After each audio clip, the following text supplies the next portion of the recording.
আসসালামু আলাইকুম বন্ধুরা, কেমন আছেন? আশা করি ভালো আছেন। আমার পিছনে যে খেজুর গাছটি দেখতেছেন, এ কোনো সাধারণ খেজুর গাছ না। এটার কারণ আছে। যদি বলেন কি, এখানে একটা বরের গাছও ছিল।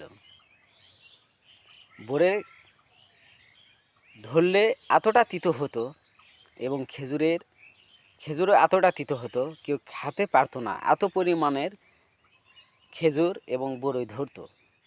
তো বরের গাছ মরে গেছে আর নাই। বড় একটা মাঝারি গাছই ছিল।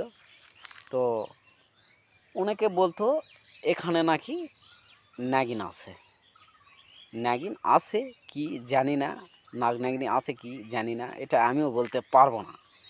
তো আমাদের গ্রামে সাপুড়ে এসেছিল সাপ ধরতে, খেলা দেখাতে।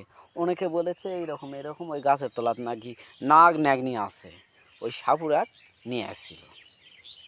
তো এখান থেকে দু তিনটা সাপ সে ধরেছিল, কালেক্ট করেছিল, বিষাদর সাপ। ধরার পর এখানে আসার পর সে খালাতে হাত দিয়ে বলতেছে, হ্যাঁ সত্যি নাগিন আছে, এই সাপ আমি ধরতে পারবো না। আসলে ভাই, আপনারা কমেন্ট করে জানাবেন, পৃথিবীতে কি নাগ নাগিনী আছে নাকি তাদের কল্পনায় আমরা বিশ্বাস তো না আছে? আপনারা যদি জেনে থাকেন অবশ্যই কমেন্ট করে আমাকে জানাবেন। খোদা হাফেজ।